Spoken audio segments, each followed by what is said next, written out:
So I've been meaning to do a state of the collection video for quite a long time. This is more of a journal for me, really, to see where my collection stands right now. I kind of separate it into little islands here. It's a little bit easier for me to talk about. So first off, we're going to talk about origin watches, or watches that really got me interested into watches that I have actually kept a few of them throughout the years. One of the first watches that really got me into watches has to be, well, I remember I purchased this specific watch because of an 80s costume themed party, and I just needed something to tie the whole entire outfit together. And what better way to do that than with the watch? The strap is destroyed. I wore the heck out of this watch and absolutely loved it. Of course, this isn't the first watch that I bought and entered in my collection, but I'd have to say that this is kind of the watch that started the watch bug. So naturally, if you're gonna go for a calculator Casio watch, the next watch down the line is, I don't think this one has any significant model that's associated with it, but I think it was a really cool piece. It has this old school elastic band and in this gold plated material, which I think is an awesome look. I think I remember I got this at Walmart shortly after I got the calculator watch. These two watches kind of naturally progressed into one of the more serious watches, I guess you could say. The Sistem51. I remember I got this right when it first came out when I was in college. I wanted a cheap automatic watch, and this came out at the right moment, and I knew it was plastic. That didn't really bother me at the time. I actually thought it was pretty cool, added to the novelty of it. But after taking a few exams, I noticed that this particular watch is very loud.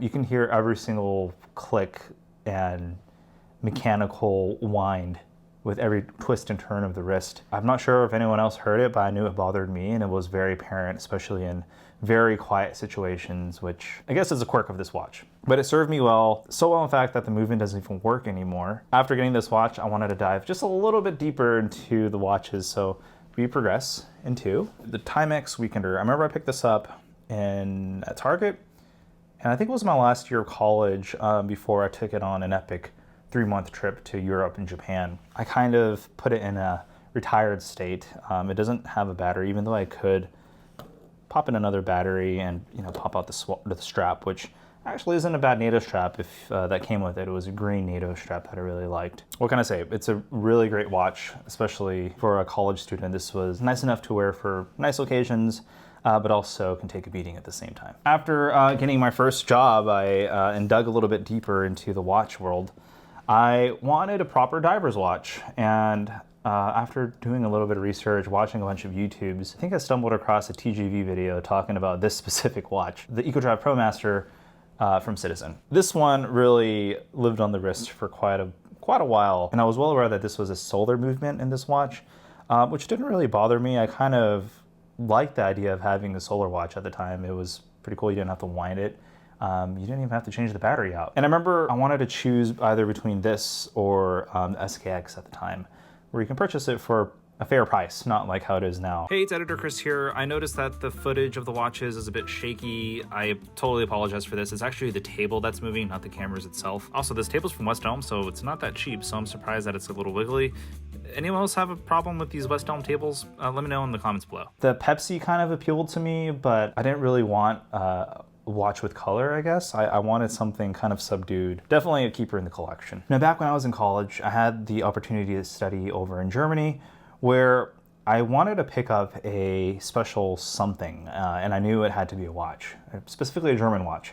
So at the time, I did some research, and back in the day, Laco didn't really have a presence. I was lucky enough to find a dealer in Hamburg where I was able to pick up this specific Flieger, the B-type. The B-type, I, for some reason, gravitated towards that. I have it here on this faux alligator strap, which I kind of regret putting this on here, but I don't have a replacement strap. I need to pick that up. This was my first nice watch. Like, even though this was a sports watch, it was my first nice watch, first Swiss watch, and took really good care of it. I did have 2 bad drops with this watch, I remember, and it kind of dropped in a way where it fell right on its crown. And due to the nature of this really wide and large crown, it kind of bent out of shape, so I had to get it fixed a few times from a local watchmaker. But after fixing it up, it's completely fine, operates completely well. Definitely a good wear for a casual outfit and a pair of jeans and a denim jacket. I think it works perfectly. Now, I remember really clearly when I purchased this specific turtle, and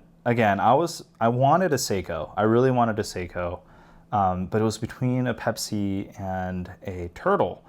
I wasn't aware that the turtle was kind of a new thing back when it was released. When I saw this one in person, it was between the Pepsi and the Blue Lagoon. That blue and teal with a pop of yellow on the second hand. It was the perfect color combo for me. This was actually the first limited edition watch that I purchased and the first Seiko watch that I got. The bracelet on this watch that came with it isn't the best, so I kind of swapped it out for a Z199 bracelet from Uncle Seiko, which I think really brings out that vintage aesthetic with this. Shortly after the acquisition of that turtle, I naturally just caught the Seiko bug. And from there, the collection kind of runs wild, as you'll see. This one, I would have to say, was one of my favorite watches for a very long time. And it's such a handsome watch. It's the SBDC053. At the time, this was kind of like an homage to the 62 Mas. They did release the SLA017 at the time as well, from what I remember. But that one just had a hefty price tag. At the time, I wouldn't even want to pay that price. Even now, I wouldn't want to pay that price for that specific watch. I remember seeing this in the store one day, and in the same store that I bought the Blue Lagoon, and I just remember seeing the bezel. I've never seen a Rolex Submariner ceramic bezels before, or I've never seen one in general, but this one just had a sheen to it. I just became a sucker for blue dials as well. You know, at the time I was dating my girlfriend, now wife, and she said, you know what, pick that up. And it was a gift for my wife and her parents. So this one is a treasured piece inside the collection, never can get rid of it. It has such great character. It's almost like a luxury diver in a way. Even the facets on the edges are Zaratsu polished, which I didn't know that for a while until my friend pointed it out, but yeah, it is a very striking watch. And due to its sentimental value, I don't think I can ever get rid of this watch. Those are the origin stories of my collection. From there, the collection just amassed to this mess right here.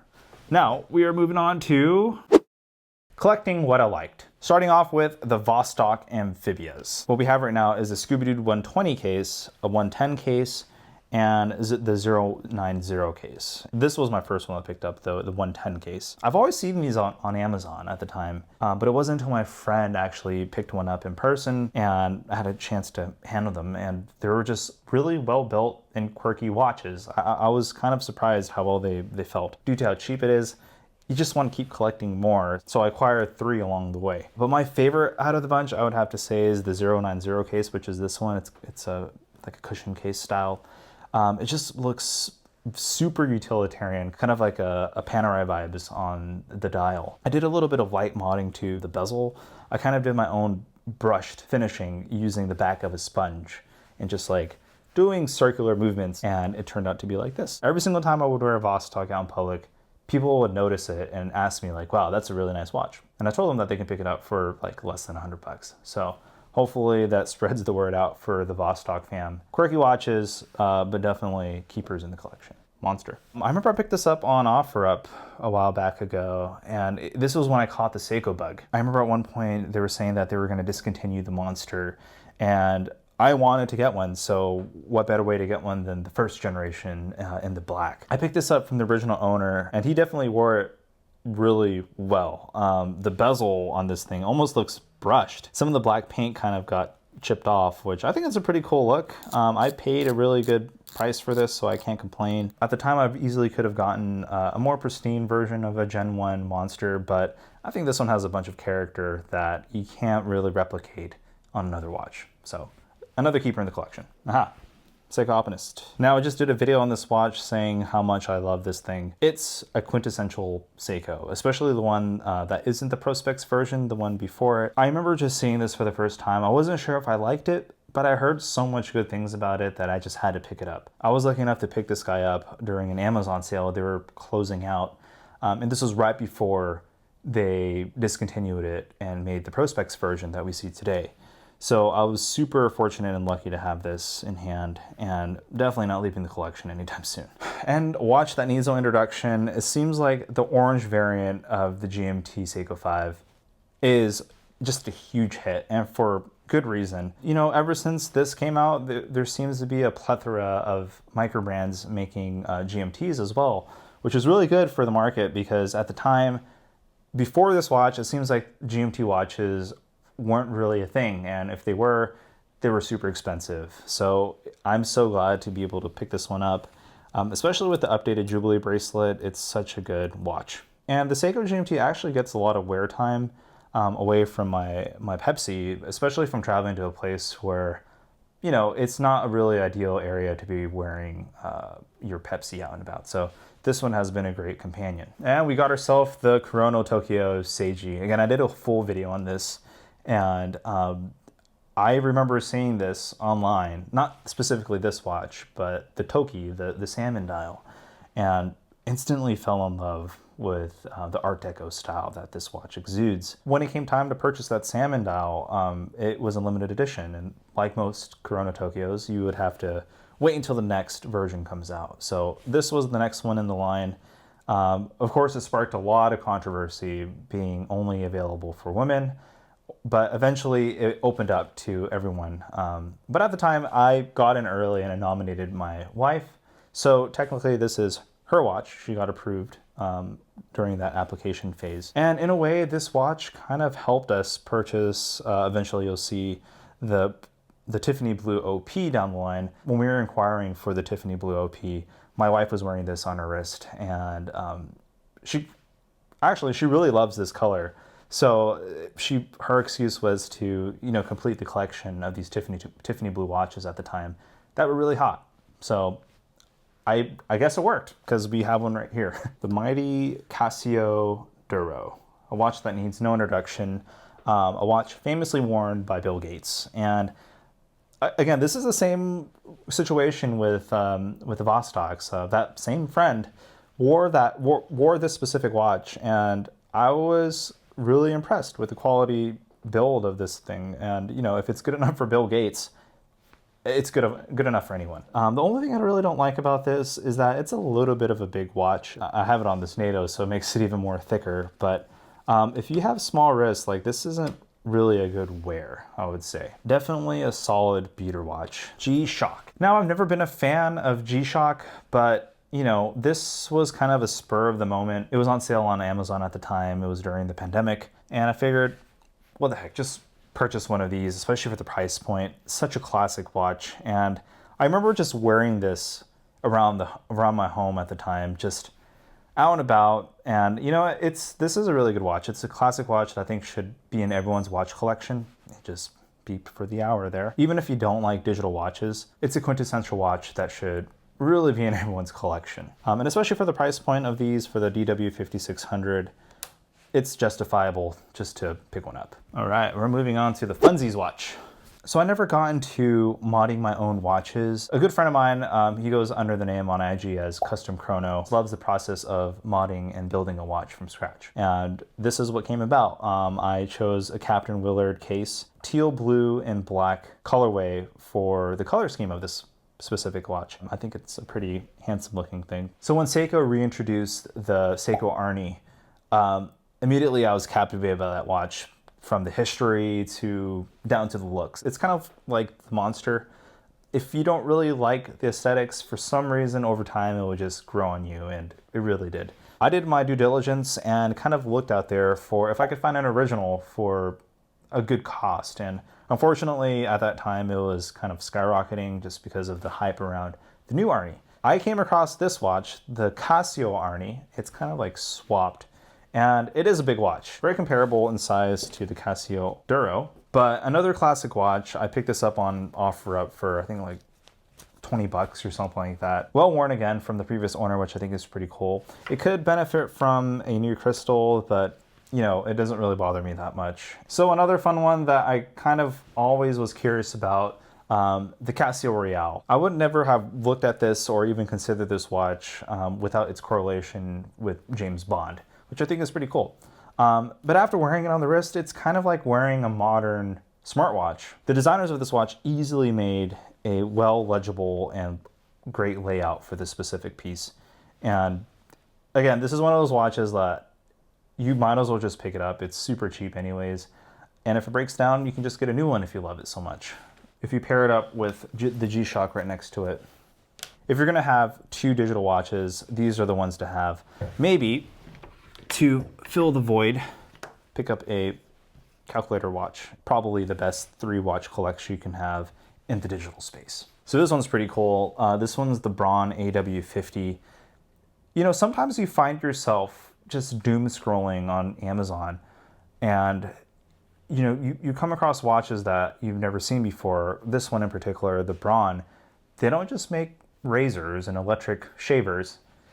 They also made watches back in the day. This one in particular is a vintage piece. They do have reissues, which are kind of expensive. This one is made in Germany, but I picked this up on Goodwill auctions. Now, this was my first purchase on Goodwill auctions. I kind of wanted to see what that auction life is like. If you're into treasure hunting, you can find some pretty good pieces on there. So this one doesn't get that much wrist time just because it's a little small for my liking, but I just wanted to grab kind of an odd piece and add it to the collection, and this one definitely fills that void. So moving on to another quirky piece. This is the Seiko School Time. Again, I found this one on OfferUp and I was randomly just scrolling through.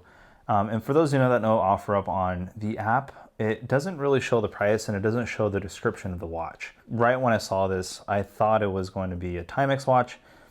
And then when I clicked into it, it said Seiko School Time. So I actually bought this from the owner, not original owner, but a fellow watch enthusiast, and explained to me that this was actually a watch designed for kids. But I thought it was pretty interesting because it kind of gives me some Grammar of Design vibes, kind of like a baby grand Seiko, which is pretty cool, from the handset to the indices and even down to the case. You know, it just blows my mind that this was designed for kids, a somewhat fragile mechanical watch from the 70s. Either this watch has not been touched by a child, or just children of those days were very delicate with their things, especially coming from Japan. You know, that's what it is. It's Japanese kids from the 70s. They probably were a lot more careful with their things than Americans.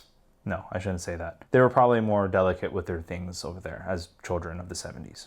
And we have a new watch that I recently picked up. It's a WMT watch. I've only seen one WMT watch and they were pretty cool. They're pretty cool watches.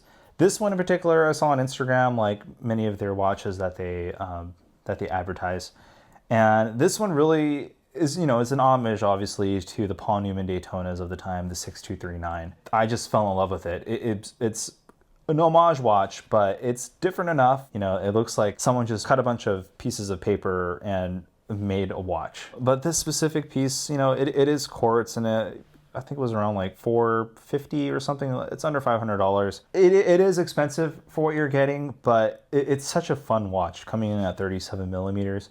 It's almost a one-to-one replica of a genuine 6239.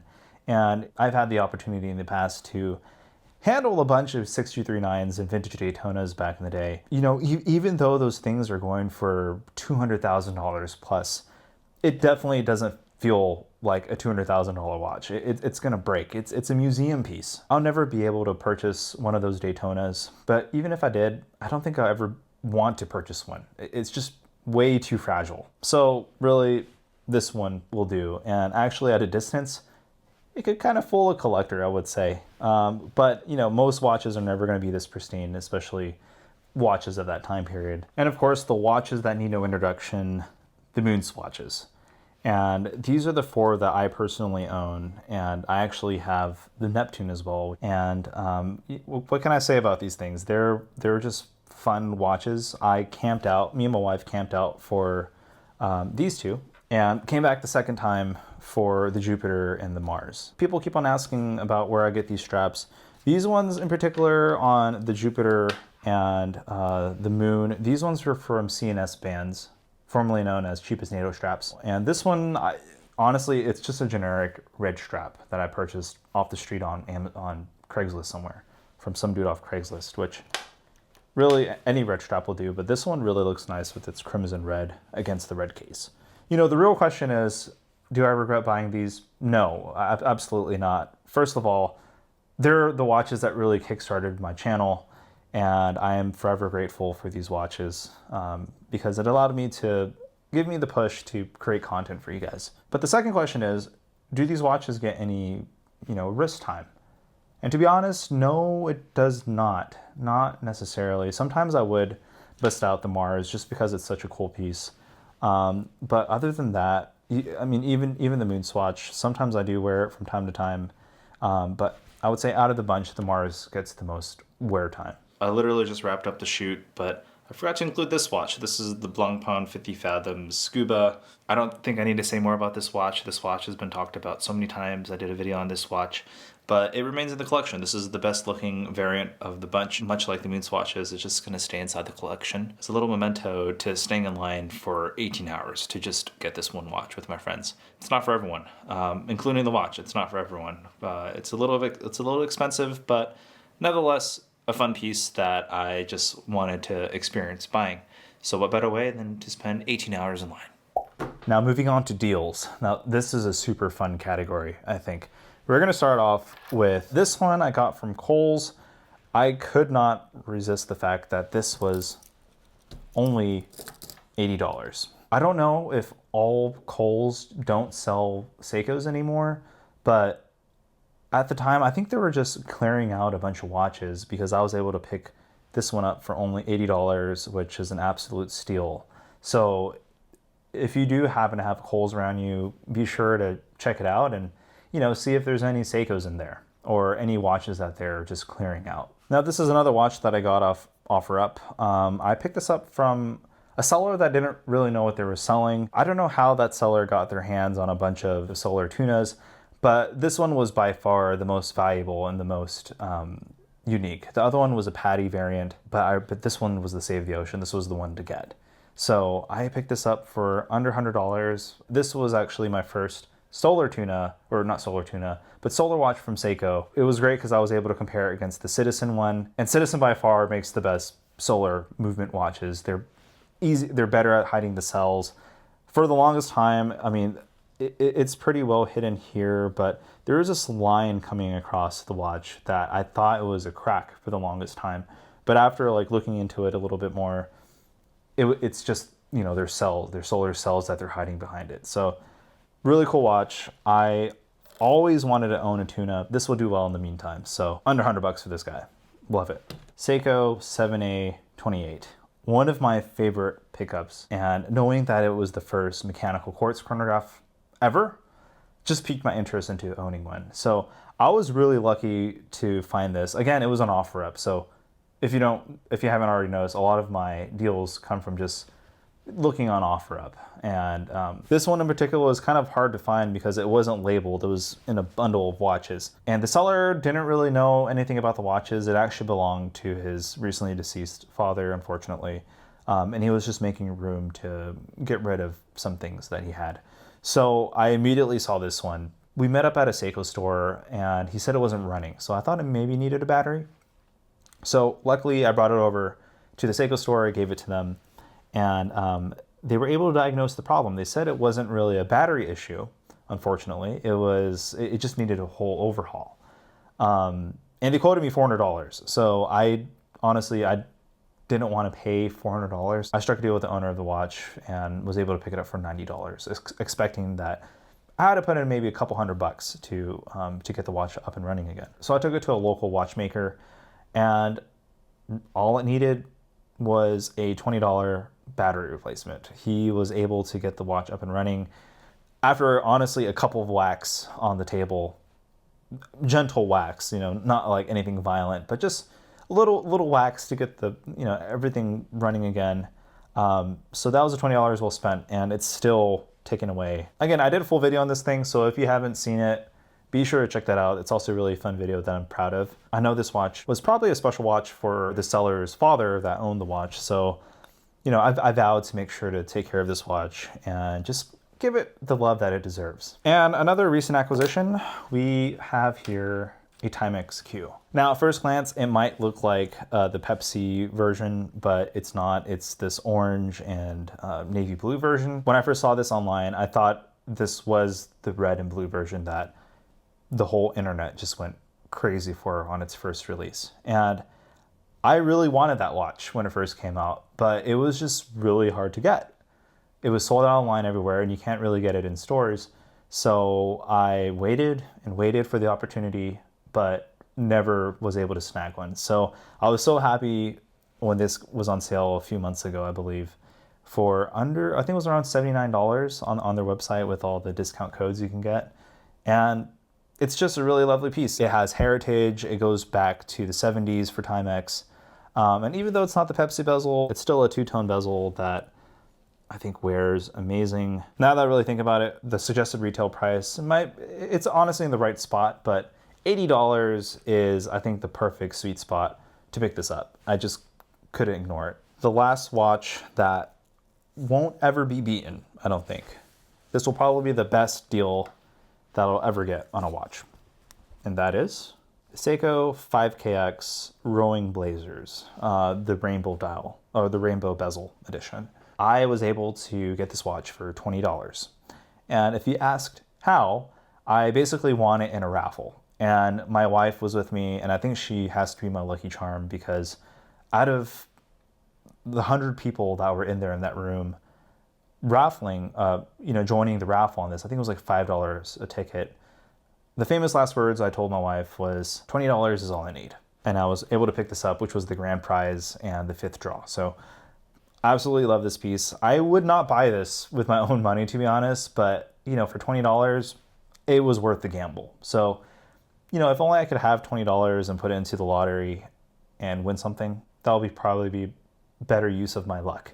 But, I'll take what I have, and if it's this watch, I'll take it. Until I can find something like a Rolex Submariner on a bench that is just hanging out there and no one claims it, or if I were to find a Daytona hidden inside of a couch, this is going to be my best pickup and best deal that I'll ever get on a watch. So there it is, the deals. Now we're getting into gifts. So these ones were actually given to me from watch brands that are still living in my collection today. This one is a particularly special piece because this is the first brand that ever reached out to Clicky Bezel to do a sponsored video, and that is about vintage. I mentioned back then, which was a little bit over a year ago, saying that this truly is the year of GMT watches.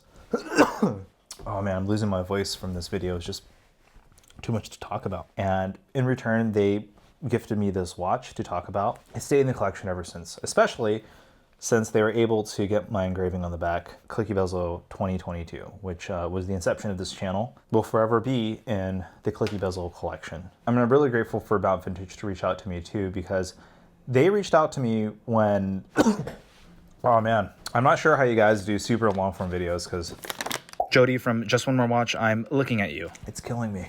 Yeah, I'm super grateful that About Vintage was able to reach out to me because at the time, my channel, and still my channel, is very tiny. They reached out to me when I believe I just crossed the 1,000 subscriber mark. If I were them, I would not want to work with that small of a channel, but I guess they saw the potential in Clicky Bezel and truly forever grateful for that brand. And another set of watches from a brand that I have a really good relationship with is Seiko Design. And I know there's a lot of creators out there that are also working alongside with Seiko Design. They're one of the few brands that make somewhat affordable watches, but with very unconventional styling, as like the ones you see here. I personally don't gravitate towards these kinds of watches, but after having in my possession for a little bit, it's one of the few watches of mine that is very unique and could stand itself as a statement watch. Whenever I wear these on the wrist, they always turn heads, and they ask me like, what are these watches? So the Series Z and the Blue Planet, really cool watches, and again, super grateful that Seiko Design is able to lend these watches out to me and to be able to keep in my collection. The Squale Corso Italiano from What A Watches. And James Kim, the CEO of What A Watches, is such a delightful person to work with. If you haven't watched that video already, I've always wanted to own a Squale. Of course, made famous from the TGV. So to be able to get gifted this watch was really a dream come true, let alone a watch that resembles, close relationship to the Blancpain 50 Fathoms, but again, stands unique on its own, is pretty cool. It's a high polish case like a lot of Squales. It follows a lot of vintage aesthetic cues, which I really enjoy, but of course in updated modern materials and this great updated bezel. If you haven't heard the action already, just buttery smooth and a proper clicky bezel. And the last watch that was gifted to me was from my good friend, the white variant of the calculator watch. Every collection should have a calculator watch. Why not get the Oreo edition as well to round out that calculator collection? Personal grails. We have here the Rolex 36mm OP 116000. Before purchasing this watch, I finished up a really big contract with actually a watch company that I'm sure all of you might have heard of. And thought I would commemorate that big contract with a nice watch. At the time, I was really torn between this and Air King or Rolex Explorer reference 14270. I knew I wanted a 36 or 34mm size as my first Rolex. And after a lot of time just thinking about what I want for the perfect watch, I knew it had to be the OP. It's just the quintessential three-hander watch. I specifically chose this reference instead of the Rolex Explorer because I just fell in love with their bracelets. I remember flipping open countless Rolex watches when filming the videos during my contract, and I just fell in love with the mechanisms of the bracelets, and by far, no one can match Rolex bracelets at all. With the 369 indices, it almost looks like a Rolex Explorer, but with the silver dial. So this one gets a lot of wear time. I absolutely love wearing this watch. It's such a versatile piece. And for a lot of people, this might be a boring watch, but it is the classic Rolex watch. And due to my ties as this being my first Rolex and also accomplishing a big milestone in my career, this will never leave the collection. It's also the watch I got married in as well. So it's forever in the collection. I know a lot of people might not consider these Grail watches, especially since it has, you know, the words Casio on the front.